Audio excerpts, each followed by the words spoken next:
Everybody in my house had experiences throughout the years. On the bed, and I would see people walking by the door. Cleansing to me is a lifestyle.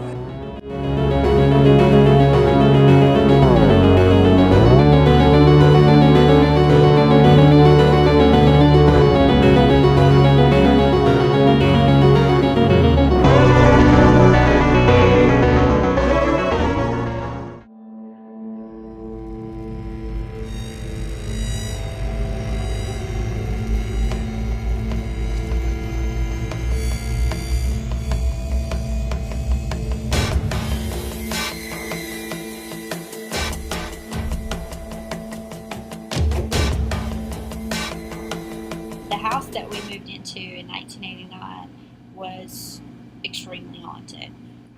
Everybody in my house had experiences throughout the years of full body apparition.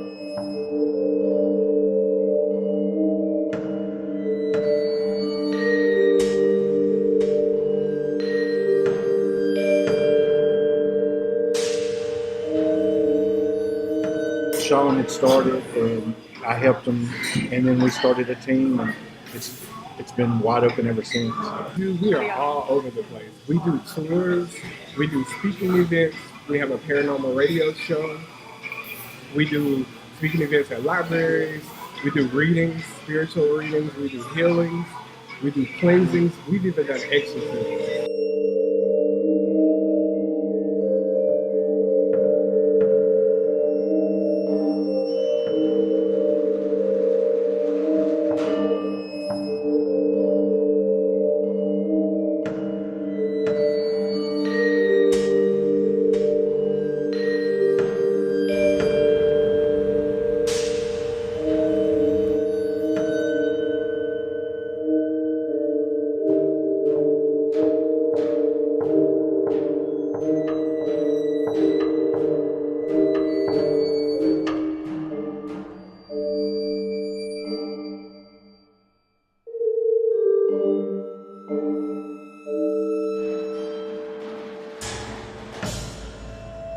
The Ghost on the Green at Huntington College. You know, a lot of people think Huntington College in Montgomery is the Red Lady, the story of the Red Lady. And to me, the biggest story is the Ghost on the Green. We've seen it a couple of times. It's a very uneasy feel there, and it's a really good story. You know, once you experience things and continually experience things, because once you can go away, you know, you can reason it out of your mind. Twice may be a coincidence. 3, 4, 5, and then 700 times, you can't do away with it. I think that seeing is believing.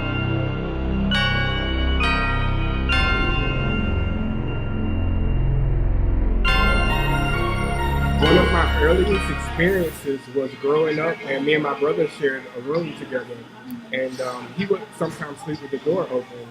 And I remember I would always sit up in the middle of the night. It was like I would get up around a certain time, but not 2 or 3 a.m. like associated with the ghost stuff. I would just always wake up and feel like something was watching me. And whenever I would look, I would sit up on the bed and I would see people walking by the door, and I called them like the waving people or the light people. They would just walk by the door, and sometimes they would stand there and wave at me, and I would just hide under the covers.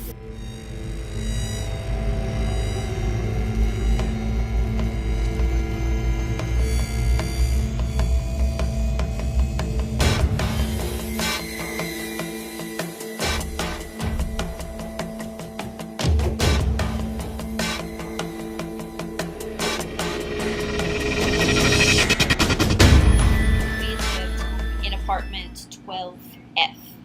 And before that, we lived in an apartment that was like 4A. And it's actually a combination of two different experiences that happened in both of those apartments. So I don't know if it was the apartment complex that was haunted, if it was something in my house that was haunted, and I just took it with me when I moved, which is more what I'm thinking.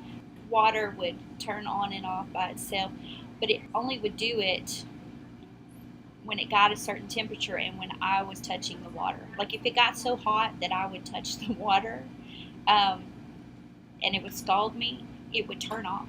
But if somebody else did it, it wouldn't do it. My husband could never take a hot shower. If he could go first, he could go last, and if he turned the water on, it would immediately get cold after 30 seconds. But if I turned the water on, it would stay warm for 40 minutes.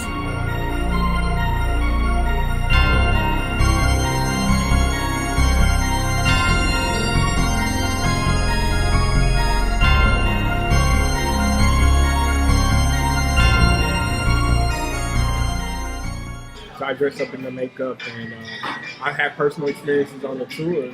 That year that we set out to do the tour, a year before that, we actually did all the research, and we went and investigated a lot of the places. And I would go downtown at night, late at night, by myself with a piece of paper, and I would walk around, getting familiar with the stories and doing the tour. And I had one of the experiences, which is one of the stories about the lady in white. I actually encountered her and saw her.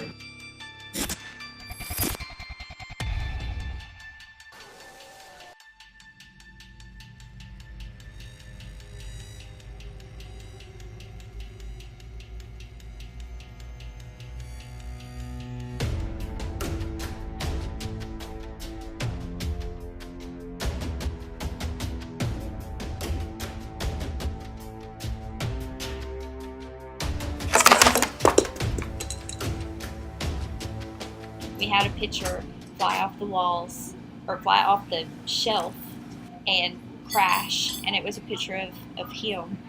And so I actually had a dream about a little girl that was standing over me, and she was scared of my husband.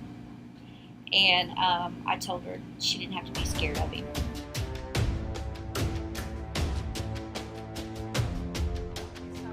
That he wasn't going to hurt her. And when I woke up from that dream, all of the activity stopped. And I actually had gone to an antique store that day, and I walked into the back room of that antique store, and there was a photograph on the wall of the girl that was in my dream.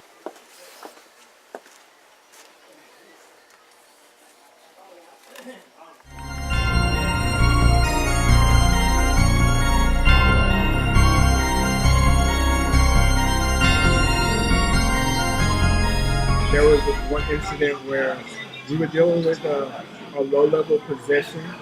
We had done an investigation, and one of the people that came along with us, she kind of encountered something, and it kind of took over her, and she started to tremble and shake and get really, really ill. So I was able to step in and kind of remove that negative energy from her and heal her. What I have learned since then is you pretty much don't get rid of ghosts. Well, it depends. If it's an object that they're attached to, if it's a person they're attached to, if it's the land they're attached to. But you can kind of control the amount of activity that goes on a lot of the times. So if you're just real assertive and, hey, knock it off, cut it out, or whatever stuff, a lot of times it'll die down. Being in a paranormal group and doing this to help others, it makes you feel well-rounded, and it also makes you appreciate the little things of, I guess, life and death.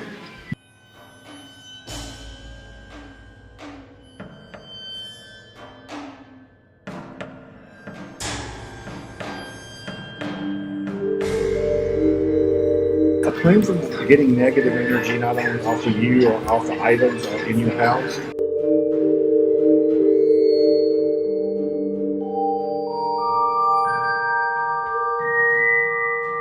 Cleansing to me is a lifestyle. A lot of people have to live a certain lifestyle. Prayer with props.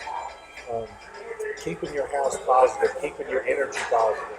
You know, when two people argue in a house, it sets off an energy. And if you walk through it, you can tell that somebody's been arguing or upset. And you just basically cleanse that energy to make it a lot positive.